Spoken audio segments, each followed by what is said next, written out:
नमस्कार दर्शक बंधुगण आपण मैंने देखुं ओडिया डिजिटल न्यूज। चलतु जाना आज दिनकार केतोटी गुरुत्वपूर्ण खबर से भिडियो को शेष पर्यंत देखु और आपण मैंने भल पाइबा स्वरूप गोटे गोटे लाइक कर दिंतु। ता सहित आम चैनल रे जदि नुआ आछंती तेबे चैनल को सब्सक्राइब करी पाखरे आसुथिबा बेल आइकन को क्लिक करंतु, जहा द्वारा आपण माने ओडिशा तथा देश विदेशर गुरुत्वपूर्ण खबर विषय रे जानि परिबे। प्रथम खबर, राज्य में पेट्रोल और डीजेल कौन अभाव नहीं, लोक मैंने आतंकित होबार कौन आशंका नहीं। तेबे एने सूचना देइछंती जोगाण मंत्री कृष्णचंद्र पात्र। गोटे पटे मध्य प्राच्य में चली युद्ध प्रभाव एवं ओडिशा पेट्रोल पंप गुड़िक देखा देवाक मिली। राज्यर विभिन्न स्थान में पेट्रोल और डीजेल जोगाण कमी अभियोग आसुची। केतेक पेट्रोल पंप रे लंबा लाइन लगुवा बेले आउ केतेक स्थान गाड़ी चालक मानक निर्धारित परिमाण में मात्र तेल दि जाउछि। किंतु एहार भितरे राज्य जोगाण मंत्री स्पष्ट करिसेंती जे राज्य में पेट्रोल और डीजेल कौनसी अभाव नहीं, यथेष्ट परिमाण रही एवं लोकमानक आतंकित होबार कौनसी आवश्यकता नहीं बोली कहिसेंती। परवर्ती खबर, नीट यूजी 2026 परीक्षा बातिल, प्रश्नपत्र लीक नहीं निष्पत्ति नेला एएनटीए। गोटे पटे देशर सर्वबृहत डाक्तरी प्रवेशिका परीक्षा नीट यूजी 2026 संपर्क में एक बड़ निष्पत्ति नियाଯାଇଛି। नीट यूजी 2026 परीक्षा बातिल होईछि। परीक्षा बातिल करबा एएनटीए प्रश्नपत्र लीक नहीं एएनटीए भड़ी निष्पत्ति नहीं। परीक्षा 3 मई 2026 रु चलीथिबा प्रश्नपत्र लीक मामलार तदंत करबाकू सीबीआई परीक्षार्थी मानक सहित दृष्टि पर एएनटीए एभଳି निष्पत्ति नहीं। एएनटीए तदंत समय रे ब्यूरो पूर्ण सहयोग करबाकू तदंत पई आवश्यक समस्त रेकर्ड एवं सहायता जोगाइबो। यह सहित एएनटी घोषणा करिछि जे परीक्षा पई नूतन तारीख खूब शीघ्र प्रकाश कराजिबो। 10 लाख अधिक छात्र छात्री मानकू एबे पूर्ण परीक्षा देबाकू पड़िबो। एएनटीए अनुଯାयी नूतन तारीख रे परीक्षा देबा पई परीक्षार्थी मानकू कोनोसी पंजीकरण आवश्यक हेबो नाही किंबा कोनोसी अतिरिक्त परीक्षा फी निया जिवो नाही। छात्र छात्री माने पूर्वरु दिया जाइथिबा फी मध्य फेरस्त कराजिबो। संशोधित कार्यसूची घोषणा पर नूतन प्रवेश पत्र जारी कराजिबो। यह व्यतीत नूतन तारीख रे परीक्षा कड़ा सुरक्षा व्यवस्था मध्य कराजिबो बोली खबर मिली। परवर्ती खबर, पेट्रोल और डीजेल को नहीं टांकी मानक आसी निर्देश। 4 चकिया जान को 45 रु 50 लिटर पर्यंत तेल दिजाव, ताठारु अधिक काहाकू तेल न देवा पाई निर्देश होईछि। तेबे बस और ट्रक मानक को 400 रु 500 लिटर डीजेल अधिक दिजाव नहीं। जदि कौनसी टांकी केउ गाड़ी को अधिक तेल दियंती तेबे टांकी लॉक होइजिवो। एणु नियम को कड़ाकड़ी पालन करबा पाई निर्देश रही बोली खबर मिली। परवर्ती खबर, आसंता सप्ताह प्रकाश पाइबो युक्त 2 परीक्षा। उच्च माध्यमिक शिक्षा परिषद बा सीएचएसई द्वारा परिचालित युक्त 2 परीक्षा फल आसंता सप्ताह प्रकाश पाइबा जाउछि। एनै परिषद पक्षरु समस्त प्रस्तुति प्राय शेष होइथिबा सूचना मिली, किंतु फल प्रकाश निर्दिष्ट तारीख ए पर्यंत घोषणा करा जाय नहीं। तथापि चलित मासर 14 रु 21 तारीख मध्य फल प्रकाश करा जाय बोली सूचना मिली। परीक्षा फल को त्रुटि शून्य करबा पई परिषद पक्षर एकाधिक स्तर रे जांच प्रक्रिया चली। मार्क एंट्री टाबुलेंस और डाटा मेड़ प्रक्रिया को खूब सतर्कता सह करा जाउछि, जहा द्वारा छात्र छात्री मानक कोनोसी प्रकार असुविधा सम्मुखीन न हेबे।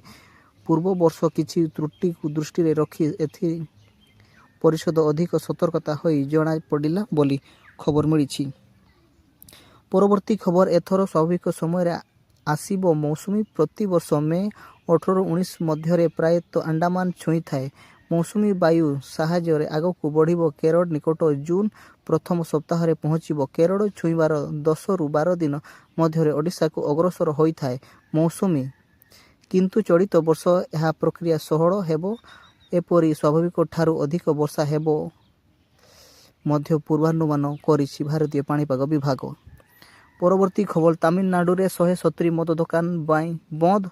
गोटे पटे तमिलनाडु नुआ मुख्यमंत्री थालापति विजय शपथ नेबा परे एक्शन मोड रे नजर आसीछि। शपथ नेबा परे से राज्यर 770 मद दुकान बंद करने को कड़ा निर्देश जारी करिछि। सरकार निर्देश अनुଯାयी धार्मिक स्थल, शिक्षानुष्ठान, बसस्टाण्ड निकटरू ମଦ ଦୋକାନ ହଟାଇବାକୁ କୁହାଯାଇଛି। ମନ୍ଦିର, ମସଜିଦ, ଚର୍ଚ୍ଚ, ସ୍କୁଲ, କଲେଜ ଏବଂ ବସ୍ଷ୍ଟାଣ୍ଡରୁ 500 ମିଟର ଅଞ୍ଚଳର ମଧ୍ୟରେ ମଦ ଦୋକାନ ବନ୍ଦ ହେବାକୁ ନିର୍ଦ୍ଦେଶ ଦିଆଯାଇଛି। ପରବର୍ତ୍ତୀ ଖବର, ସୁଭଦ୍ରା ହିତାଧିକାରୀମାନଙ୍କ ପାଇଁ ଖୁସି ଖବର, ଏଥର ମିଳିବ 20,000 ଟଙ୍କା।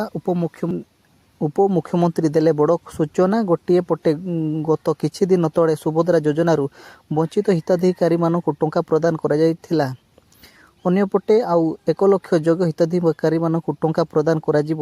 ଯଦି ସେମାନଙ୍କୁ ପ୍ରଥମ ଟଙ୍କା ମିଳିନି, ତେବେ ସେମାନଙ୍କୁ ଆସନ୍ତା 2 ମାସ ମଧ୍ୟରେ 4ଟି କିସ୍ତି 20,000 ଟଙ୍କା ଏକାଥରକେ ପ୍ରଦାନ କରାଯିବ। ସେମାନେ ଫିଲ୍ଡ ଭେରିଫିକେସନ ପ୍ରକ୍ରିୟା ଜାରି ରହିଛି। ଆସନ୍ତା ଜୁନ କିମ୍ବା ଜୁଲାଇ ମାସରେ ପୁଣି ସୁଭଦ୍ରା ଟଙ୍କା ପ୍ରଦାନ କରାଯିବ।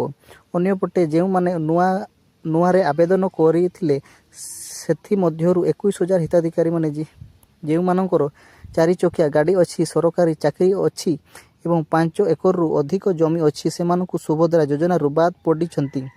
ଏଣୁ ସେମାନଙ୍କୁ ଆଗାମୀ କିସ୍ତିରେ ସୁଭଦ୍ରା ଟଙ୍କା ମିଳିବ ନାହିଁ ବୋଲି ଉପମୁଖ୍ୟମନ୍ତ୍ରୀ ପ୍ରଭାତୀ ପରିଡ଼ା ବଡ଼ ସୂଚନା ଦେଇଛନ୍ତି। ପରବର୍ତ୍ତୀ ଖବର, ଜନଗଣନା ଅଧିକାରୀ ସାଜି OTP ଓ ବ୍ୟାଙ୍କ ତଥ୍ୟ ଲୁଟୁଛନ୍ତି ସାଇବର ଠକ, ରୁହନ୍ତୁ ସାବଧାନ। ଗୋଟିଏ ପଟେ ଜନଗଣନା କର୍ମଚାରୀ ସାଜି ଲୋକଙ୍କ ଘରକୁ ଯାଇ OTP ଓ ବ୍ୟାଙ୍କ ସମ୍ବନ୍ଧୀୟ ତଥ୍ୟ ହାସଲ କରୁଥିବା ସାଇବର ଠକମାନଙ୍କୁ ନେଇ ଓଡ଼ିଶା ପୋଲିସ ମଙ୍ଗଳବାର ସତର୍କତା ସୂଚନା ଜାରି କରିଛି। ପୋଲିସ ସୂଚନା ଅନୁସାରେ କିଛି ଠକ ନକଲି ପରିଚୟ ପତ୍ର ଓ ୟୁନିଫର୍ମ ବ୍ୟବହାର କରି ଜନଗଣନା କର୍ମଚାରୀ ଭାବେ ଲୋକମାନଙ୍କ ଘରକୁ ଯାଇଛନ୍ତି। ସେମାନଙ୍କ ଆଧାର ନମ୍ବର ଓ ମୋବାଇଲ ନମ୍ବର, ବ୍ୟାଙ୍କ ତଥ୍ୟ ଭଳି ସମ୍ବେଦନଶୀଳ ସୂଚନା ନେବାକୁ ଚେଷ୍ଟା କରିଛନ୍ତି। ଏହା ସହ ମୋବାଇଲ ଆସୁଥିବା OTPକୁ ଜନଗଣନା ପ୍ରକ୍ରିୟା ଅଂଶ ବୋଲି କହି ଲୋକମାନଙ୍କୁ ଠକାଯାଉଛି। କିନ୍ତୁ OTP ମାଧ୍ୟମରେ ବ୍ୟାଙ୍କ ଠକେଇ କିମ୍ବା ସିମ୍ ସ୍ୱାଇପ୍ ଭଳି ଅପରାଧ ଘଟୁଥିବା ପୋଲିସ ସ୍ପଷ୍ଟ କରିଛି। ପୋଲିସ କହିଛି ଯେ ପ୍ରକୃତ ଜନଗଣନା କର୍ମଚାରୀ କେବେ ମଧ୍ୟ OTP ଓ ବ୍ୟାଙ୍କ ତଥ୍ୟ କିମ୍ବା ମୋବାଇଲ ଯାଞ୍ଚ ମାଗି ନାହାନ୍ତି। ଲୋକମାନଙ୍କୁ ସତର୍କତା ରହିବା ସହ ସନ୍ଦେହଜନକ ଲିଙ୍କ କିମ୍ବା ଆପ୍ ଡାଉନଲୋଡ୍ ନ କରିବାକୁ ପରାମର୍ଶ ଦେଇଛନ୍ତି। କୌଣସି ସନ୍ଦେହଜନକ ଘଟଣା ଥିଲେ ତୁରନ୍ତ ସାଇବର ଠକ ହେଲ୍ପଲାଇନ୍ ନମ୍ବର 1930ରେ ଯୋଗାଯୋଗ କରିବାକୁ ଓଡ଼ିଶା ପୋଲିସ ଅନୁରୋଧ କରିଛନ୍ତି ବୋଲି ଖବର ମିଳିଛି। ପରବର୍ତ୍ତୀ ଖବର, ଏଣିକି ରାସ୍ତାରେ ନାଜାମ ପଢ଼ିବା ବେନ୍, ପଥର ଫିଙ୍ଗିଲେ ହେବ ଦୃଢ଼ କାର୍ଯ୍ୟାନୁଷ୍ଠାନ। ଆକ୍ସନ ମୋଡରେ ପଶ୍ଚିମବଙ୍ଗ ବିଜେପି ସରକାର। ଗୋଟିଏ ପଟେ ପଶ୍ଚିମବଙ୍ଗ ଶୁଭେନ୍ଦୁ ଅଧିକାରୀ ନେତୃତ୍ୱାଧୀନ ବିଜେପି ସରକାର ନିର୍ବାଚନ ବେଳେ ଦେଇଥିବା ପ୍ରତିଶ୍ରୁତି ପୂରଣ କରିବାକୁ ଆଗେଇ ଆସିଛନ୍ତି। ଏଣିକି ରାସ୍ତାରେ ନାଜାମ ଉପରେ ପ୍ରତିବନ୍ଧକ ଲଗାଯିବ ଏବଂ ରାସ୍ତା ପ୍ରାର୍ଥନା କରିବାକୁ ଅନୁମତି ଦିଆଯିବ ନାହିଁ ବୋଲି ରାଜ୍ୟ ବିଜେପି ବିଧାୟକ ଅର୍ଜୁନ ସିଂ କହିଛନ୍ତି। ରାସ୍ତାରେ ନାଜାମ ପାଠ କରିବାକୁ ଅନୁମତି ଦିଆଯିବ ନାହିଁ। ଏପଟେ ଶ୍ରୀ ସିଂ କହିଛନ୍ତି ଯେ ଗୋରୁ ଚାଲାଣ କରୁଥିବା ଚୋରାଚାଲାଣକାରୀମାନଙ୍କ ବିରୁଦ୍ଧରେ କଠୋର କାର୍ଯ୍ୟାନୁଷ୍ଠାନ ନିଆଯିବ। ପରବର୍ତ୍ତୀ ଖବର, ପ୍ରଧାନମନ୍ତ୍ରୀ ନରେନ୍ଦ୍ର ମୋଦି ଆସନ୍ତା ଶୁକ୍ରବାରଠାରୁ ବିଦେଶ ଗସ୍ତ ଯିବେ। 5ଟି ଦେଶ ଗସ୍ତ କରିବେ ପ୍ରଧାନମନ୍ତ୍ରୀ ନରେନ୍ଦ୍ର ମୋଦି। ରିପୋର୍ଟ ଅନୁଯାୟୀ ଏହା 6 ଦିନିଆ ଯାତ୍ରା। ସେ ୟୁରୋପ, ନେଦରଲ୍ୟାଣ୍ଡ, ସ୍ୱିଡେନ, ନରୱେ ଏବଂ ଇଟାଲୀ ଯିବେ। ଏହି ସମୟରେ ଅଧିକ ବାଣିଜ୍ୟ ଚୁକ୍ତି ସହ ବୁଝାମଣା ପତ୍ର ସ୍ୱାକ୍ଷରିତ ହେବ। ଏହା ପ୍ରଧାନମନ୍ତ୍ରୀ ନରେନ୍ଦ୍ର ମୋଦି ଦ୍ୱିପାକ୍ଷିକ ଆଲୋଚନା ଓ ଶିଖର ସମ୍ମିଳନୀରେ ସାମିଲ ହେବ ବୋଲି ଖବର ମିଳିଛି। ପରବର୍ତ୍ତୀ ଖବର, ନେପାଳକୁ ସହାୟତା ହାତ ବଢ଼ାଇଲା ଭାରତ। ଗୋଟିଏ ପଟେ ପଶ୍ଚିମ ଏସିଆର ଯୁଦ୍ଧ ପରିସ୍ଥିତି କାରଣରୁ ସାର ଯୋଗାଣ ବାଧାପ୍ରାପ୍ତ ହେବା ପରେ ନେପାଳକୁ ସାର ଯୋଗାଣ କରିବାକୁ ଭାରତ ସହମତି ପ୍ରକାଶ କରିଛି। ଏନେଇ ମଙ୍ଗଳବାର ବିଦେଶ ମନ୍ତ୍ରୀ ମୁଖପାତ୍ର ରଣଧୀର ଜୟସ୍ୱାଲ ସୂଚନା ଦେଇଛନ୍ତି। ସୂଚନା ଅନୁସାରେ ନେପାଳ ଭାରତଠାରୁ 80,000 ଟନ୍ ସାର କିଣିବ। ଏଥିରେ 60,000 ଟନ୍ ୟୁରିଆ ଓ 20,000 ଟନ୍ DAP ସାମିଲ ରହିଛି। ପରବର୍ତ୍ତୀ ଖବର, ଆମେରିକାକୁ ଇରାନର ବଡ଼ ଧମକ, ଏବେ ଆକ୍ରମଣ କଲେ ପଡ଼ିବ ପରମାଣୁ ବୋମା। ଇରାନ ସଂସଦର ମୁଖପାତ୍ର ଇବ୍ରାହିମ ରେଜାଇ ମଙ୍ଗଳବାର ଦିନ କହିଛନ୍ତି ଯେ ଯଦି ଇରାନ ଉପରେ ପୁଣି ଆକ୍ରମଣ ହୁଏ, ତେବେ ଦେଶ ଶୁଦ୍ଧ କରାଯିବ। ସଂସଦର ଜାତୀୟ ସୁରକ୍ଷା ଏବଂ ବୈଦେଶିକ ନୀତି କମିଶନର ମୁଖପାତ୍ର ରେଜାଇ ଏକ୍ସରେ ଲେଖିଛନ୍ତି ଯେ ଯଦି ପୁଣି ଥରେ ଆକ୍ରମଣ ହୁଏ, ତେବେ ଇରାନ 90% ଶୁଦ୍ଧତା ବୃଦ୍ଧି କରାଯିବ ବୋଲି ଖବର ମିଳିଛି। ପରବର୍ତ୍ତୀ ଖବର, ମେ 14 ଓ 15 ତାରିଖ ଭାରତରେ ଆୟୋଜିତ ହେବ ବ୍ରିକ୍ସ ବିଦେଶ ମନ୍ତ୍ରୀ ସମ୍ମିଳନୀ। ଏହି ବୈଠକରେ ଅଧ୍ୟକ୍ଷତା କରିବେ ବିଦେଶ ମନ୍ତ୍ରୀ ଏସ୍ ଜୟଶଙ୍କର। ବିଦେଶ ମନ୍ତ୍ରୀ ସୂଚନା ଅନୁଯାୟୀ ବ୍ରିକ୍ସ ସଦସ୍ୟ ଭାଗିଦାର ଦେଶମାନଙ୍କ ବିଦେଶ ମନ୍ତ୍ରୀ ପ୍ରତିନିଧିମାନେ ଏହି ସମ୍ମିଳନୀରେ ଯୋଗ ଦେବେ।